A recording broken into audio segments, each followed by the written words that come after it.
15ஆம் அதிகாரம் 16ஆம் வசனத்தை வாசிப்போம். எரேமியாவின் புத்தகம் 15:16. உம்முடைய வார்த்தைகள் கிடைத்தவுடனே அவைகளை உட்கொண்டேன்.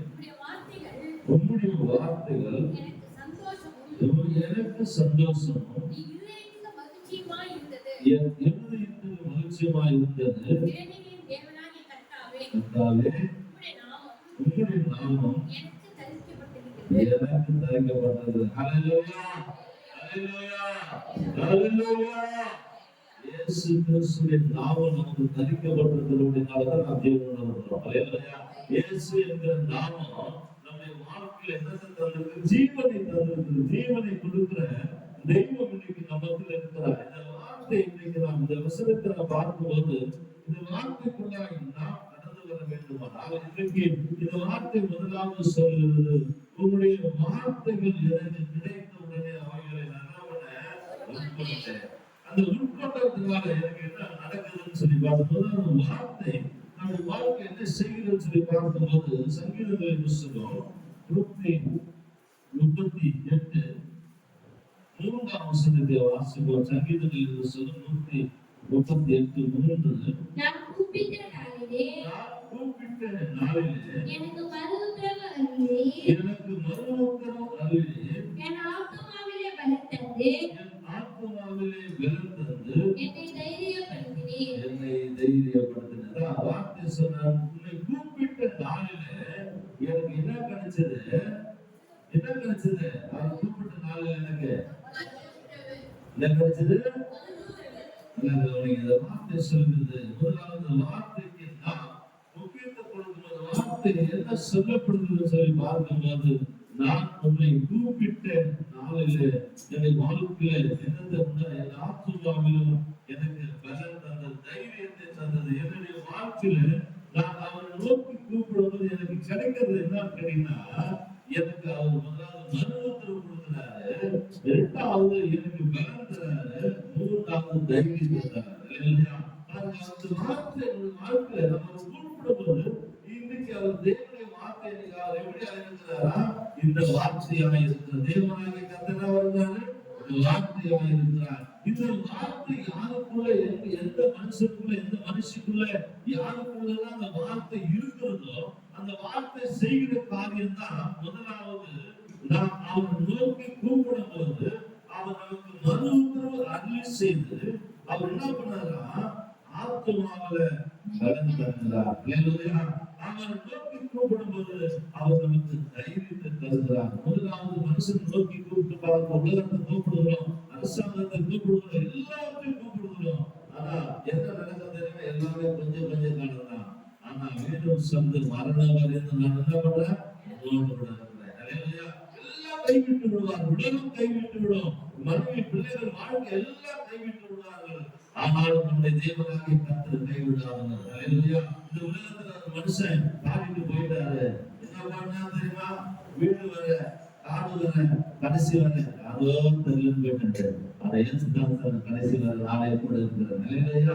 தெரியாதவர்கள் சொல்லிருக்காரு கடைசி வரை யாரும் சொல்லி அந்த இயேசு உங்களுக்கு எனக்கு நம்பிக்கை கொடுத்திருக்கிறாங்க. அந்த நம்பிக்கை தான் இன்னைக்கு நம்மை வாழ வைத்துக் கொண்டிருக்கிறது. ஹல்லேலூயா. ஏன்னா நமக்கு ஒரு நம்பிக்கை உண்டு. இந்த உலகத்துல இயேசு என்னோடு கூட இருக்கிறார். ஹல்லேலூயா. நான் இந்த உலகத்துல இருந்தால் என்னோடு இருக்கிறார், இந்த உலகத்தை விட்டு அந்த உலகத்துக்கு போனாலும் அவர் என்னோடு இருக்கிறார். ஹல்லேலூயா. இந்த உலகத்துக்குள்ள நாம் வாழ்ந்து கொண்டவருடைய வாழ்க்கையில வேதம் சொல்லுது, முதலாவது வார்த்தையை நான் உட்கொண்டபடியினாலே அந்த வார்த்தையை நோக்கி கூப்பிட்டு எனக்கு உத்தரவு அருளினார். என் ஆத்துமாவிலே பலம் தந்து தைரியப்படுத்தினார். ஹல்லேலூயா. தைரியம் யாரும் சொல்ல முடியாதுங்க. யாருமே பணம் வச்சிருந்தா கிடைக்குமா? பதவி வச்சிருந்தா கிடைக்குமா? இல்ல ஒருவேளை நான் நல்ல பலசாலியா ஜிம்முக்கெல்லாம் போய் நல்லா பாடியெல்லாம் எழுதி வந்திருக்கிறேன், ஒன்றும் நீங்க பாத்தீங்கன்னா நிறைய பார்க்கணும். பாடி எங்க ஜிம்முல காணாம போச்சு, ஜிம்முல பண்ணிட்டே இருக்கிறாங்க, காணாம போயிட்டாங்க. ஆனா கர்த்தர் ஒருவர்தான் உங்களுக்கு எனக்கு வார்த்தை பலன் தரும். அல்லேலூயா. வார்த்தை மாத்திரம் வாழ்க்கையில பலன் தருவதாக. இரண்டாவதாய் சொல்லப்படுகிறது மத்தேயு சுவிசேஷம் 5ஆம் அதிகாரம் 11ஆம் வசனத்தை வாசிக்கிறோம். மத்தேயு சுவிசேஷம் 5ஆம் அதிகாரம் 11ஆம் வசனம். எவ்விதம் உங்களை நிந்தித்து துன்பப்படுத்தி பலவித தீமையான மொழிகளையோ உங்கள் பேரில் பொய்யாய் சொல்லுவார்களானால் பாக்கியவான்களாய் இருப்பீர்கள். சந்தோஷப்பட்டு களி கூறுங்கள். பரலோகத்தில் உங்கள் பலன் மிகுதியாய் இருக்கும். உங்களுக்கு முன்னிருந்த தீர்க்கதரிசிகளையும் அப்படியே துன்பப்படுத்தினார்களே. நீங்கள் பூமிக்கு உப்பாய் இருக்கிறீர்கள். உப்பானது சாரமற்று போனால் எதிரால் சாரமாக்கப்படும். வெளியே கொட்டப்படுவதற்கும் மனுஷனால் பிடிபடுவதற்குமே ஒழிய வேறொன்றுக்கும் உதவாது. இந்த வார்த்தை எந்த மனுஷனுக்குள்ள இல்லையோ அவன் கீழே மிதிக்கப்படுறத சமம். வார்த்தை இல்லாத தேவன் இல்லாதவன். அப்ப வார்த்தை இல்லைன்னு சொன்னால் அவன் என்னவா இருக்கிறான்னா மிதிக்கப்படுகிற அந்த கட்டப்படுகிற அந்த மிதிக்கப்படுகிற மனுஷிக்கு சமமாய் காணப்படுகிறார்கள். ஏன்னு சொன்னால் வார்த்தை ஒன்று வாழ்வதனால் உங்களை என்ன செய்கிறது? வாழ வைக்கிறது. வார்த்தை இல்லைன்னு சொன்னால் வாழ்க்கை இல்லவே இல்லை. சத்தியத்தை விடுதலையாக வேற எது விடுதலையாக மன விடுதலையாக மன விடுதலையாகிறது அல்லது பதவி விடுதலையாக உலகம் எதுவுமே நம்ம என்ன பண்ண விடுதலையாக முடியாது. ஏன்னு சொன்னால் சத்தியம் மாத்திரமே, இந்த வார்த்தை ஒன்று மாத்திரமே உங்களையும் என்னையும் இந்த வார்த்தை கேட்கிற ஒவ்வொரு பிள்ளைகளுக்கும் இந்த வார்த்தை இருக்குமானால் இந்த வார்த்தை நிச்சயமாய் அவர்களை வாழ வைக்கும். உப்பாய் காணப்பட செய்யும். அல்லேலூயா. உப்பா இருப்போம். உப்பா இருந்தாங்க நாம் உபயோகப்படுத்த முடியும். இன்னைக்கு நாம் சாப்பிடுறோம், அந்த சாப்பாட்டுல உப்பு என்ன பண்றோம்? உப்பு கொண்டு வந்து போடுறோம். உப்பு கொண்டு வந்து போட்டு என்ன பண்ண பசங்க சாப்பிடுறேன். அது உப்பு இல்லை. அது உப்பு போட்டதுக்கு அப்புறம் என்ன பண்ண ருசியாய் மாறுகிறது. இந்த வார்த்தை உனக்குள்ள இருந்தாலும் என்ன உப்பாய் காணப்பட. வார்த்தை உனக்குள்ள என்ன இருக்க மாட்டேன், நான் மட்டும் போயிருப்பேன். நீங்களும் நானும் இந்த வார்த்தைக்குள்ள இருக்கும்போது இந்த வார்த்தை உங்களை என்ன மாற்றுகிறது தெரியுமா? உப்பாய் மாற்று, சாரமாய் மாற்று, ருசியாக மாற்றுறது. வார்த்தை எல்லாம் ருசி கிடையாது. நீங்களும் நானும் இந்த வார்த்தை இல்லைன்னா யாரா இருந்தது உலகத்துல எந்த மனுஷனா இருந்தா எந்த மனுஷன் நான் பதவியில இருக்கலாம், அதிகாரத்துல எல்லா வளரும் இருக்கலாம். ஆனா எதுவா இருந்தாலும் வார்த்தை இல்லாதவன் சாணமற்றவன். அல்லேலூயா. வார்த்தை இல்லாதவன் சமர்ப்பிக்கப்படுகிறது சமம். வேதம் சொல்ற வார்த்தை ஒரு மனுஷனை பிரகாசிக்க வேண்டுமானால் இந்த வார்த்தை மனுஷனுக்குள்ள இருக்க வேண்டும். அடுத்து சொன்னார்கள் வாசிக்கிற, நீங்கள் உலகத்துக்கு வெளிச்சமாய் இருக்கிறீர்கள். மலை மேல் இருக்க மாட்டோம். ஆமென். அல்லேலூயா.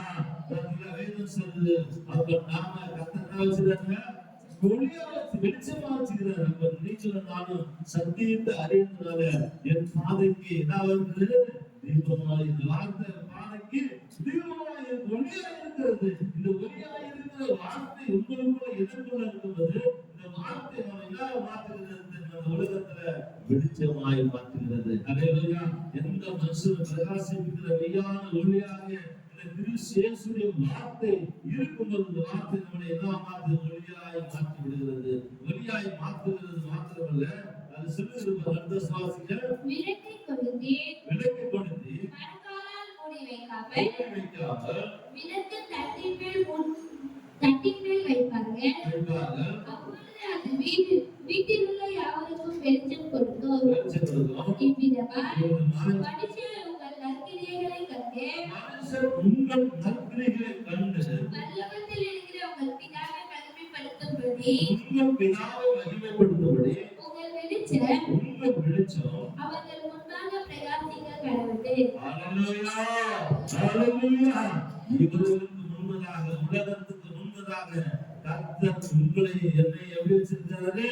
ஒளியாய் வெளிச்சமாய் இருக்கிறார். நீங்கள் உங்களுக்கு கொடுக்கப்பட்டிருக்கிற நமக்கு கொடுக்கப்பட்ட வார்த்தையுடைய ரகசியங்களை மறைத்து வைப்போமானால் நான் விளக்கு கொடுத்து என்னவாகணும்? மறைக்கால கூடி வைக்கிறவர்களாக காணப்படுவோம். நமக்கு கொடுத்திருக்கிற தாளத்துல திருவைகள் அபிஷேகங்கள் நமக்கு கொடுக்கப்பட்டிருக்கிற அநேக காரியங்களை நாம் சொல்லிக்கொண்டே போக முடியும். அவைகள் அத்தனையும் தேவனுக்கு உபயோகப்பட வேண்டும். தேவனுக்கு உபயோகப்படவில்லை என்று சொன்னால் நீங்கள் தான் வேஸ்டுங்க. நான் சொல்லிட்டு இருந்தேன், இந்த வேலை இருந்து படிப்பு இருந்து நான் இதை பண்றேன் எல்லாம் சொல்லுவேன். ஆனா எல்லாவற்றுக்கும் மேலாக நான் கர்த்தருடைய சமூகத்திலே கர்த்தருக்கு அனுப்பி கொடுக்கிறவங்களா இருக்கிறோம். இந்த கடைசி நாள் வேகமாக ஓடிக்கொண்டிருக்கிறது. உலகமாக 6 மாசம் வந்துருச்சு, 7வது மாசம் ஸ்டார்ட் பண்ணிட்டோம். அது ஒண்ணுமே நடக்கல. வேகமாக ஓடிக்கொண்டிருக்கிறது. கர்த்தருடைய வருகை சீக்கிரமா இருக்கிறது. வேதம் சொல்லுது 1000 வருஷம் ஒரு நாளுக்கு சமமாய் மாறும். அப்போது கர்த்தருடைய வருகை இருக்கிறது. ஆனா அந்த வருஷத்தை நோக்கி ஓடிக்கொண்டிருக்கிறோம். ஒருவேளை சொல்ற 2005 20 சொல்றாங்க. இல்லவே இல்லை. வேதம் சொல்லுது அந்த வருகை எப்பொழுது இருக்கும் சொன்னால், இந்த உலகத்துல இந்த வார்த்தை சொல்லுகிறது மனுஷனுடைய வாழ்க்கை எப்படி சீக்கிரமாய் ஓடிக்கொண்டிருக்கிறதோ அதைதான் எண்ணிக்கொண்டிருக்கிறார். உன்னுடைய வாழ்க்கை வேகமாய் ஓடிக்கொண்டிருக்கிறது. அது வேகமாய் ஓடும்போது நம்முடைய வருகை சீக்கிரமாய் இருக்கும். அதற்காக நாம் செய்ய வேண்டிய காரியம், நமக்கு கொடுக்கப்பட்டிருக்கிற தாளங்கள், குடும்பங்கள், அபிஷேகங்கள், பொருட்கள் எல்லா காரியமும் தேவனுக்கு வேகப்படுத்த கொஞ்ச காலம் வாழ போற என்ன தெரிஞ்சு போவாங்க. ஒண்ணுமே கிடையாது. உலகத்துக்கு ஒண்ணுமே கூடாது, ஒண்ணுமே அடுத்து போல. ஆனா இருக்கிற வரைக்கும் இந்த உலகத்துல வாழ்கிற ஒவ்வொரு நாளும் நாம் தேவனுக்கு உபயோகமுள்ள பாத்திரமா, தேவனுடைய வார்த்தைக்கு உபயோகமுள்ள பாத்திரமா, தேவனுடைய வார்த்தையை பயன்படுத்துகிற பாத்திரமா, தேவனுடைய வார்த்தையை நம்முடைய வாழ்க்கை நிமித்தம், நம்முடைய வார்த்தை நிமித்தமாய் வெளிச்சத்தை காண்பிக்க வேண்டும். அதான் தேவன் எதிர்பார்க்கிறார். உங்களை என்ன தேவன் எதிர்பார்க்கிற ஒண்ணு தெரியுமா? வெளிச்சம் நம்ம நிமித்தமா காணப்படும். இருள் காணப்படக்கூடாது. நம்முடைய வாழ்க்கையில வெளிச்சம் காண இருள் இந்த உலகத்துல மூடிக்கொண்டு அந்த இருளை மாற்ற வேண்டுமானால் நீங்களும் தான் வெளிச்சமா இருந்தானா இருளை மாற்ற முடியும். இருள் போக வேண்டுமானா இன்னைக்கு நான் வெளிச்சமாய் வார்த்தை இருக்கிறது. வெளிச்சத்தை நம்ம என்ன பண்ணணும்? மற்றவர்களுக்கு பேசணும், சொல்லணும். வாழ்க்கை நம்மளுக்கு சொல்லுகிற காலையில கர்த்தர் மாற்றுறது கொண்டு வருவதற்கு இன்னைக்கு நாம் நம்மை மாற்றிக் கொள்வதாய் மாற்றுவது திருச்சபைக்கு மாத்திரமல்ல, உலகத்துக்கு மாத்திரமல்ல, அலுவலகத்துக்கு நாம் தேவன் கொண்டு ஆயத்தமா இருப்பார். அல்லேலூயா. அடுத்து நாம் பார்க்கிற வேதம் சொல்லுது நாம் தேவனாக இந்த வெளிச்சத்துக்குள்ளே கடந்து வந்து இன்னொரு வசனத்தை வந்து வாசிப்போம். நீதிமொழியின் புத்தகம் 29 25 வாசகம். நீதிமொழியின் புத்தகம் 29 25. மனுஷனுக்கு பயப்படுகிற பயம் தண்ணீரை வருவிக்கும். கர்த்தரை நம்புகிறவனோ உயர்ந்த அடைக்கலத்திலே வைக்கப்படுவான். அல்லேலூயா. கர்த்தரை நம்புகிறது, வார்த்தை நம்புகிற கர்த்தரை நம்புகிறவனோ உயர்ந்த அடைக்கிற வெளிச்சத்துக்குள்ள போவா, உயர்ந்த அடைக்கிறதுக்குள்ள போவா. வேதம் சொல்லுது இன்றைக்கு நாம் இந்த வார்த்தையை நம்பும்போது ஆத்மாவில செழிப்பு, நம்முடைய வாழ்க்கையில செழிப்பு, நம்முடைய குடும்பத்துல செழிப்பு. தேவனுடைய வார்த்தைக்குள்ளாக நாம் கட்டப்படுவோம்னா, இந்த வார்த்தை நமக்குள்ள இருக்குமானால் உன் ஆத்மாவை கர்த்தர் செழிப்பாய் மாற்றுவார். அல்லேலூயா. உன் குடும்பத்தை ஒளியாய் மாற்றுவார். அது மாத்திரமல்ல, இந்த வேதம் சொல்லுகிறது அவர் உன் வாழ்க்கையில வெளிச்சத்தை தந்து, உயர்வு தந்து, மேன்மை தந்து மாற்றுகிற இந்த வார்த்தைக்கு நம்மை நாம் ஒப்புக்கொள்வோம். இன்றைக்கு தேவ சமூகத்துல இந்த வார்த்தை சொல்லுகிற விதமாக இன்றைக்கு நம்மை நாமே மாற்றி, வார்த்தை இல்லாத ஒரு வாழ்க்கை இருக்குமானால் அந்த விருதாய் காணப்பட வேண்டும். வார்த்தையில் சத்தியத்தை அறிந்தோம்னா, நாம் சத்தியத்தை கை கொள்வோமானால் அந்த சத்தியம் நம்முடைய வாழ்க்கையில் என்னவா இருந்தால் வெளிச்சமாய் மாறும். இல்லையா? வெளிச்சம் இல்லை என்று சொன்னா, இருள் இருந்தா அது வாழ்ந்த வீடு இல்ல. சொல்லும் ஒரு வீடு பூட்டி வச்சு ரொம்ப நாள் கிடக்குது அப்படின்னா, அந்த வீட்டுக்குள்ள யாருமே உள்ள யாருமே உள்ள சொல்ல அந்த வீடு அடைஞ்சு போயிருக்காது. அந்த வீடு ஏன்னா ஆள் இல்லை, அந்த குடும்பத்துல யாரும் இல்லை, யாருமே இல்லாத இடத்துல போயிருக்கிறோம். ஆனா உங்களை என்னையும் கர்த்தர் உபயோகப்படுத்துகிற வெளிச்சமான வீடாக கர்த்தர் வைக்க விரும்புகிறார். அதற்கு நாம் இந்த புதிய மாதத்துல புதிய நாட்கள் ஒரு தீர்மானம் ஆடுகிற, நான் இந்த உலகத்துக்கு வெளியாகி இருக்கிறேனா அல்லது உலகத்துக்கு வெளிச்சமாக இருக்கிறேனா, நான் எப்படி இருக்கிறேன் என்பதை இன்னைக்கு மனுஷன் சொல்ல தேவையில்லை, உன் இருதயம் சொல்லும், உங்க வாழ்க்கை சொல்லும். நீ இருக்கிற சூழ்நிலை பார்த்து சொல்லிக் கொண்டிருந்தோம். இன்னைக்கு நாம எழுந்து என்று அவருடைய சமூகத்தில் சொல்லுவோம். அந்த இன்றைக்கு நான் எப்படிப்பட்ட சூழ்நிலையில் இருக்கிறேன் என்று சொல்லி ஒருவேளை நாம் அதையே சொல்லிக் கொண்டிருக்கிறோம். அந்தவரை நான் இந்த சூழ்நிலை, அந்த சூழ்நிலை, எதுல இருக்கிறேன், இப்படிப்பட்ட சூழ்நிலை இருக்கிறோம் அப்படின்னு சொல்லிக் கொண்டிருக்கிறோம். ஆனா இல்லை, கர்த்தர் ஒளியாக இருக்கிறார், நம்மை வெளிச்சமாக இருக்கிறார். கர்த்தருடைய வார்த்தை உங்களையும் என்னையும் பிரகாசிப்பிக்கிற வெளியான ஒளியாக இந்த வார்த்தை அவர்கள் இருந்தபடினாலே இந்த வார்த்தை ஆத்மா செழிப்புக்குள்ள கொண்டு போகும், உன் குடும்பம் செழிப்புக்குள்ள கொண்டு போகும். இந்த உலகத்துல கர்த்தர் மகிழ்ச்சியாய் மாற்ற விரும்புகிறார். இன்றைக்கு ஒரு தீர்மானம் ஆண்டுடைய சமூகத்துல நீங்களும் நானும் 2026 6 மாசம் முடிவு வரைக்கும் எப்படியா வாழ்ந்து கொண்டிருந்தோம், எப்படியா இருந்தோம், இந்த 7வது மாதம் எப்படி இருக்க வேண்டும் என்று சொல்லி வேதம் சொல்கிறது. இந்த வார்த்தைக்குள்ள இருக்க வேண்டுமானால் நாம் ஒளியாய் காண, மற்றவர்களுக்கு ஒளியாய் காணப்பட, மற்றவர்களை இந்த உலகத்துக்குரிய அழிவுக்குள்ள இருக்கிற இருளுக்குள்ள இருக்கிற ஜனங்களை வெளிச்சத்துக்குள்ள கொண்டு வருவதற்கு உங்களை என்னை கத்து வெளிச்சமாய் மாற்றியிருக்கிறார், உப்பாய் மாற்றியிருக்கிறார். இன்னைக்கு நாம் ஒரு தீர்மானம் 7வது மாதத்தில் வந்தவரை இந்த 7வது மாதத்தில் எதில் என்னுடைய சூழ்நிலையில நான் அநேக ஜனங்களுக்கு உபயோகமான காரணமாய் நம்முடைய உலகத்தில் அந்த எத்தனையோ ஜனங்கள் உண்மை அறிய சத்தியத்தை அறியாததுனால அவர்கள் சாரமற்று இருக்கிறார்கள், அவர்கள் ஒளியா இருக்க முடியவில்லை, அவர்கள் உலகத்தில் இருக்கிற ஜனங்கள் வாழ்ந்து கொண்டிருக்கிறார்கள். ஆனால் தன்மையில் இருந்தோம் தன்மை இல்லாதவர்களாக இருக்கிறார்கள். சத்தியத்தை அறியும் போதுதான் சத்திய விடுதலை. அந்த வார்த்தை எந்த மனுஷனுக்குள்ள போகிறதோ அந்த வார்த்தை ஒளியாய் வெளிச்சமாய் மகிழ்ச்சியாய் விசேஷமாய் இந்த வார்த்தை ஒரு மனுஷனை மாற்றத்துக்குள்ள கொண்டு வரும், ஒரு மனுஷனை வாழ்க்கையில் இருளை மாற்றம் செய்யும். அந்த மாற்றத்துக்குள்ள வருகிற வார்த்தையை இன்றைக்கு எல்லோரோட பேசிக்கொண்டு நம்மளோட பேசிக்கொண்டிருந்தபடினால அந்த வார்த்தைக்காய் நாம் அதை எப்ப கொடுப்போம்.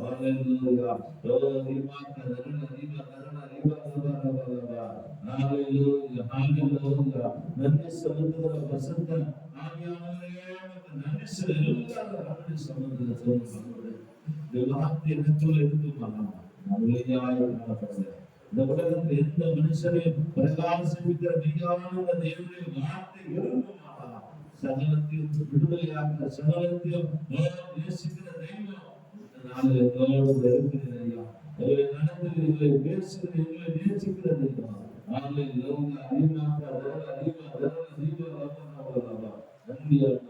இந்த வார்த்தைக்காக நாம் ஜெபிப்போம். விசேஷம் கர்த்தர் வார்த்தை கொண்டு உங்களோடு இடைப்பட்டு கொண்டிருந்தபடினால ஜெபிப்போம். கர்த்தருடைய சமூகத்துல கர்த்தருடைய வார்த்தை கேட்க முடிந்தால் கர்த்தருடைய வார்த்தைக்காக நாம் ஜெபித்து தேவ சமூகத்தில் ஒவ்வொரு ஆண்டவர் நம்மோடு பேசிக் கொண்டிருந்த வார்த்தைக்காக தேவ சமூகத்தில் ஒப்பு கொடுப்போம்.